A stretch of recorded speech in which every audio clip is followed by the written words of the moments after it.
Okay, everyone, so now what I'm showing you is yet another illuminated manuscript here, and you can really see this term illuminated manuscript. It's illustrated with the reflection of the gold here on the bottom, this concept of illuminating, right? But I show you this one, and hopefully you recognize that there's a connection between the images that I'm showing you here and Byzantine art. And we have this kind of flattening out of space, the weird kind of perspective of the architecture, the very kind of, outlining of the figure, the elongation of the figure, how it's not out of proportion, how it's not in proportion. So all of these things hopefully are kind of bringing you back to some of the work that we looked at in the Byzantine art.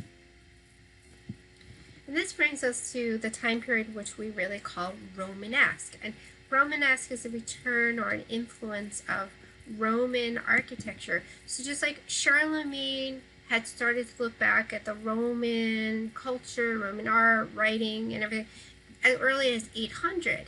Well, this continues, and the biggest influence of the Roman, what's left from the Roman, let's say, empire in Europe, in the western part, gets picked up and brought into architecture.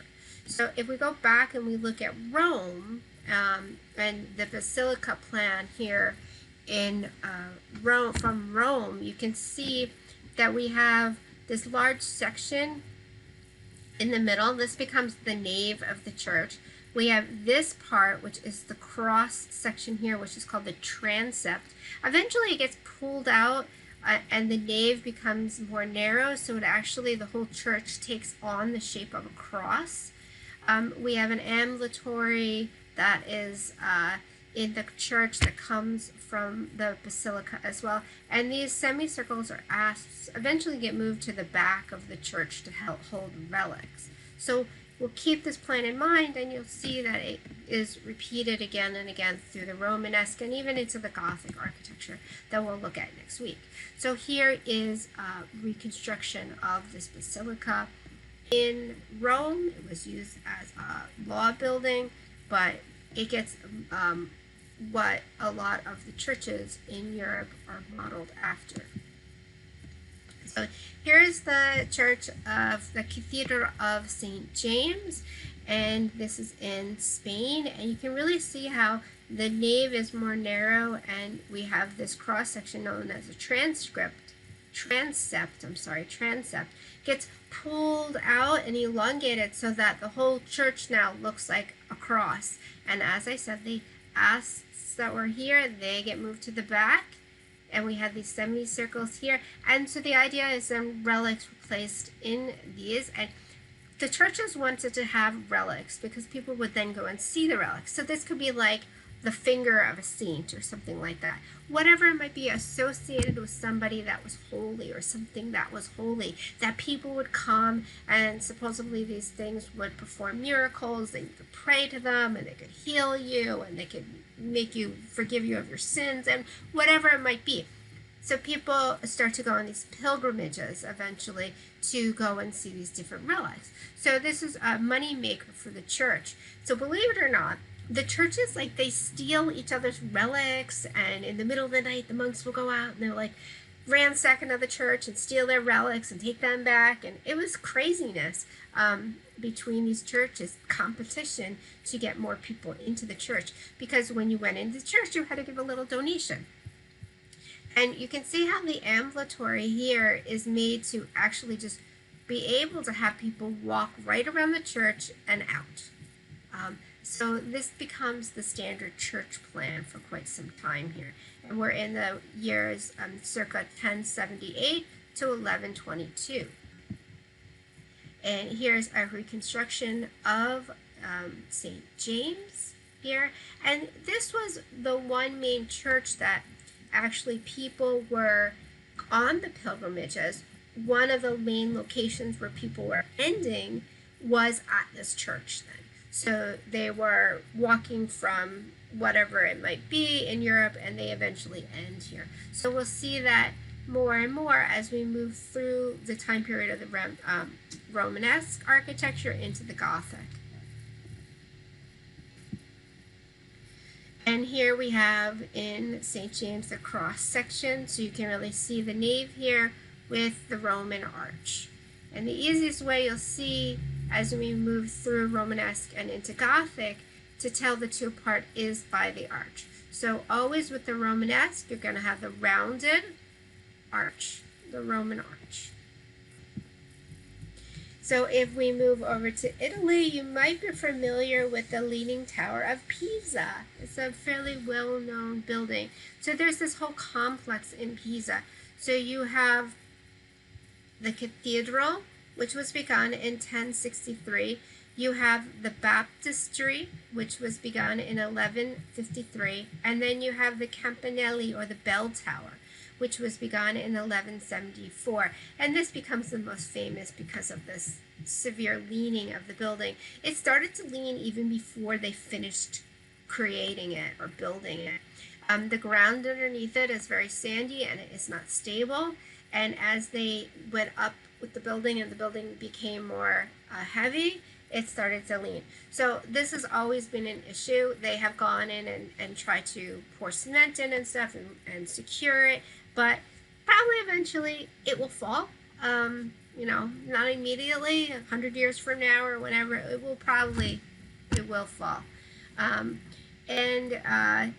In here now there is a great museum that's housed a lot of the relics from or artifacts from Pompeii and other places around Italy.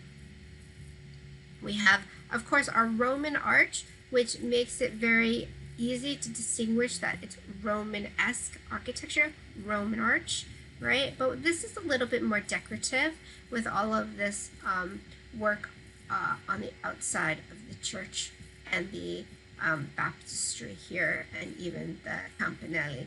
So you see there's a little bit more elaborate work than in Santiago. So we now move to England, to Durham, and we're at the year 1067 to 1133, and probably one of the big things to point out is the ceiling.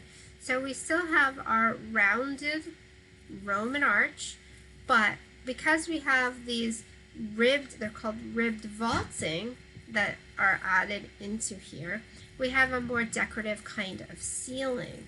And then we have these pillars or columns that it's very interesting because they have different patterns on them. This is like a chevron pattern, and I don't know what to call this one. This is kind of like a checkerboard pattern or something like that.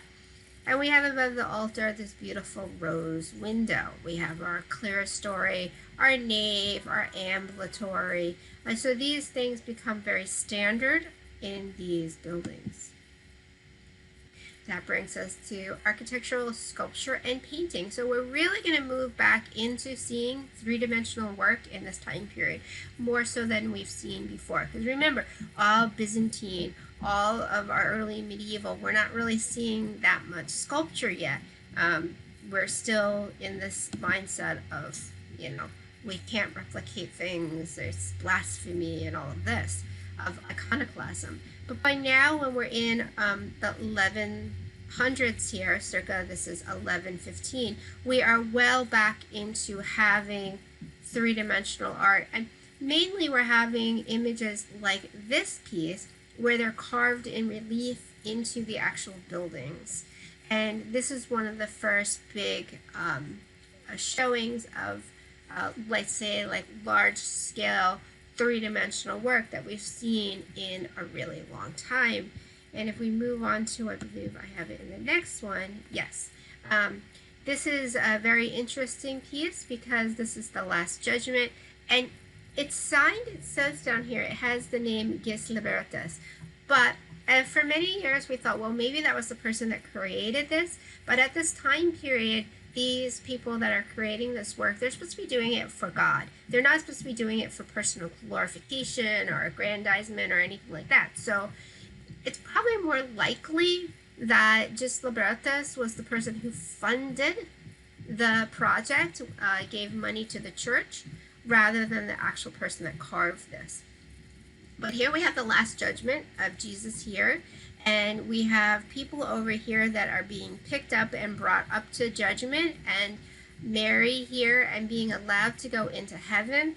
And then on this side we have people that are being condemned to hell, and it's this really horrific scene that's taking place here. I have a video about this up in Blackboard you should watch, because it like zooms in on these horrific things, like people being in this piece, people being bitten by snakes and these like big demon hands picking up this guy and stuff.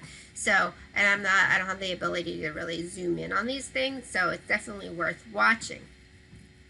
Remember, at this time period, the average person doesn't know how to read and write. They're not allowed to own books.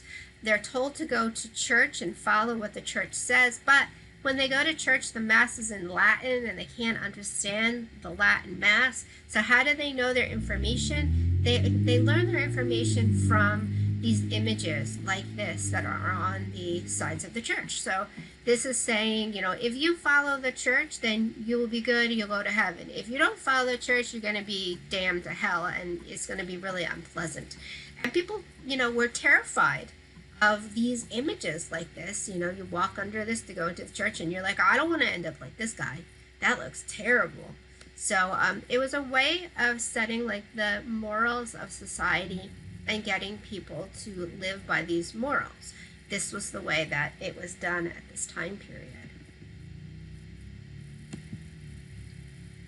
So another example here of more three-dimensional work, again as relief sculpture, but a fairly high relief sculpture. And this is the flight into Egypt. So we have here Mary and Jesus and Joseph as they flee into Egypt. Again, so these are telling the stories. So these people are understanding the stories. And here we have the creation and fall of Adam and Eve. So here they're, you know, being created by God. Here, you know, we have then Eve is being created, and then they're eating the apple from the tree of knowledge, and then they get expelled from the garden. And we probably know, most of us probably know the story. So notice the Roman arches that are incorporated into the carving and the columns. So we have Roman architecture into this, even though this is telling the biblical story from Genesis, from the beginning of the Bible, of Adam and Eve and the creation. And this, so this is circa 1099.